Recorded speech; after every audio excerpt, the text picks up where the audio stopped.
Hello there everybody. कैसे हैं आप सभी?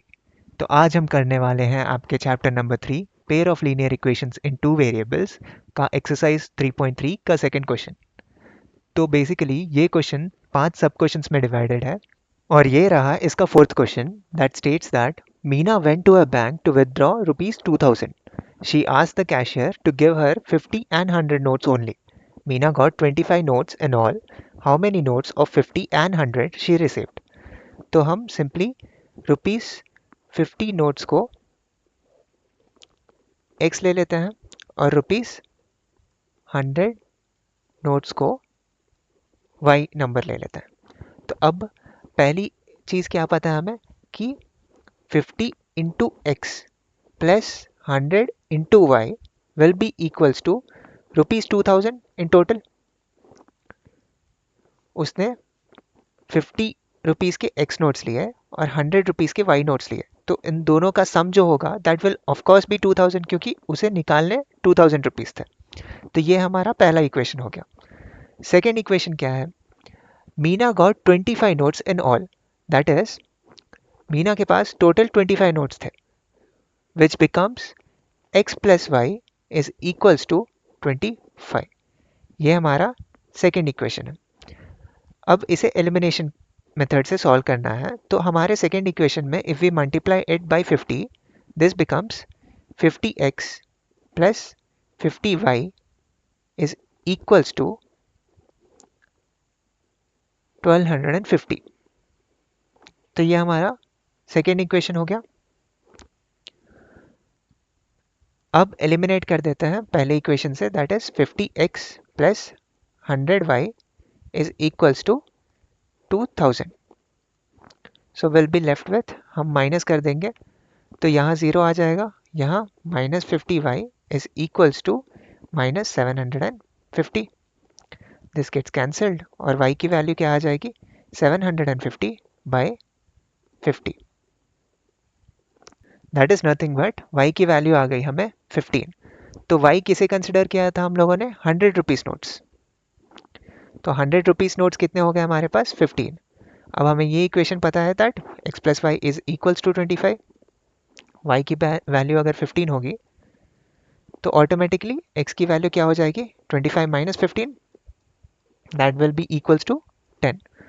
तो she had 10 50 rupees notes and 15 100 rupees notes. और चलिए अब आ जाते हैं हमारे लास्ट क्वेश्चन फिफ्थ वाले पे।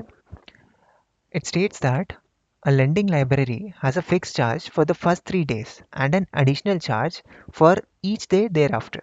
Sarita paid rupees 27 for a book kept for 7 days, while Sushi paid rupees 21 for the book kept for 5 days. Find the fixed charge and the charge for each day. Okay, तो इसका simple मतलब क्या है कि 3 days के लिए एक charge है जो फिक्स्ड है, ठीक है। तो फॉर द फर्स्ट 3 डेज के लिए जो चार्ज है वो फिक्स्ड है। So let us take that charge as rupees X, okay. And उसके बाद हर दिन के लिए एडिशनल चार्ज है, and let additional charge be Y. तो एडिशनल चार्ज क्या हो जाएगा? Rupees Y, okay. अब हमारे क्वेश्चन में आ जाते हैं। Sarita paid rupees 27 for a book kept for 7 days, okay. अच्छा, सरिता ने 7 डेज के लिए रखा था, 7 डेज के लिए सरिता ने बुक उसके पास रखा। दैट मीन्स फर्स्ट 3 डेज के लिए तो उसके पास फिक्स चार्ज जाएगी, ओके। एंड नेक्स्ट 3 डेज क्या हो जाएंगे? दैट इज 7 माइनस 3, 4 डेज हो जाएंगे। तो फर्स्ट 3 डेज के लिए फिक्स चार्ज रहेगी एंड उसके बाद 4 डेज के लिए वो कॉन्जिक्यूटिव एडिशनल चार्ज रहेगी। तो अब वही इक्वेशन के हिसाब से लिख लेते हैं। तो for the first 3 days it will be X rupees and then बाकी कितने डेज बचे? 4, एंड 4 डेज के लिए that will be 4 into Y and that is equals to 27। ये हमारा पहला इक्वेशन बन गया। सिमिलरली सुशी ने बुक्स कितने दिनों के लिए रखा था? 5 डेज के लिए रखा था। तो that means if it is 5 days, पहले 3 दिन के लिए फिक्स्ड है और उसके बाद 2 दिन बचे, तो 2 दिन के लिए एडिशनल कॉस्ट लगेगा उसे। That means X plus 2y is equals to 21। ये हमारा आ गया सेकेंड इक्वेशन। तो अब एलिमिनेशन मेथड से सॉल्व कर देना है, माइनस कर दीजिए दोनों इक्वेशंस को, तो ये x कैंसिल हो जाएगा और 4 minus 2 that becomes 2y is equals to 27 minus 21 6। तो y की वैल्यू क्या आ जाएगी 3। दैट मीन्स एडिशनल कॉस्ट कितना है, that is 3 rupees per day. और अब किसी भी एक इक्वेशन में 3 को सब्स्टिट्यूट कर दीजिए, this becomes x plus 4 into 3 is equals to 27।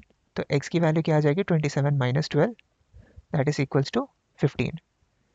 तो फिक्स्ड कॉस्ट कितना आया हम लोगों को यहाँ से, ₹15।